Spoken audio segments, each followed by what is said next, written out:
Another day, another Manic Monday, and for today ay itutuloy namin ang kitchen renovation na ginagawa namin sa Santa Mesa, Manila. Second day na namin and goal namin matapos today. So ayan sila, siksikan. So at least ang gamit namin ngayon ay medyo malaking sasakyan, kaya nakaupo si Dex sa likod. May FNG billboard pa, madalas namin madaanan yan sa Open Canal hanggang Manila Skyway, bonggang advertisement. May budget. So for today's goal namin is malagyan na ng tiles and countertop para magamit na ang sink. Sunday na kasi ulit ang balik namin sa Manila para malinisan ng Bonitas Angels ang bahay namin doon. Tapos finishing na din. Malapit lang pala Wilcon dito sa amin, sa may Santo lang. Nung bata ko wala pa yan, Wilcon na yan. Buti na lang may malapit na Wilcon. Nagamit ko rewards ko at scan ng QR code para sa points. Sabi ko kay Boss Mace, doon kasi maganda ang angulo ko, hindi puro braso na videohan ko. Nagpupunta pala kami Wilcon lunchtime para naka-lunch break mga workers. Siyempre, busog na naman sila para marami naman nabibilhan ng food sa Manila. Malapit kasi kami sa PUP. Buti na lang may malapit na Wilcon dito sa Santa Mesa. Sanay kasi kami mamili sa Wilcon Kawit. Kaya isang tumbling lang nasa Wilcon Santol na kami. Lunch break nung lumabas kami para habang nagpapahinga mga workers, sabay po slit namin para pagdating namin may tiles na at ibang materyales. Importante talaga na laging may materyales mga workers para matapos kagad ang projects namin. Maganda naman ang mga brand na arte sa Wilcon. Akala kasi ng iba, super mahal sa Wilcon. Meron silang mga nakasale at budget friendly. Tiyagaan lang talaga sa paghanap ng affordable na tiles.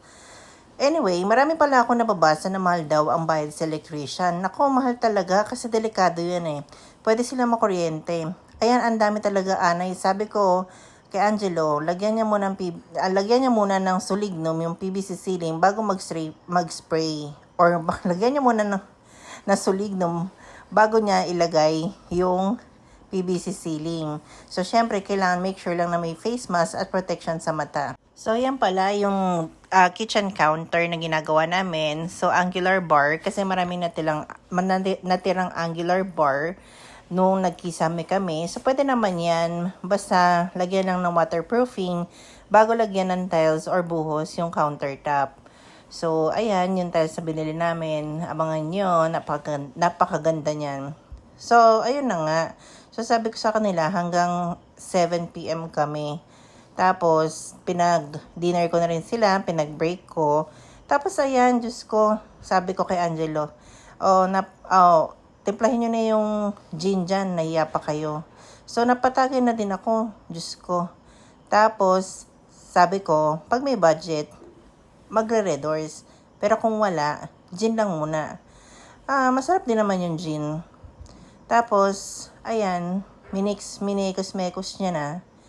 Tapos, ayun lang. So, paspasan na yung trabaho nila ngayon kasi malayo-layo pa yung bahay namin sa Cavite, lalo na traffic sa Cavitex. Kaya ang ginagawa namin, syempre, nag-shortcut kami. So, kaabang-abang tong finished project namin kasi ang laki na talaga ng pagbabago within 2 days. So, nakita nyo naman yung pinost ko na before na picture niya. So, ayan, si Foreman Louie, naghubad na at napakainit. Diyos ko, napakahirap talaga ng trabaho nila. Ako naiinitan para sa kanila. At talagang buong araw yung nakatayo.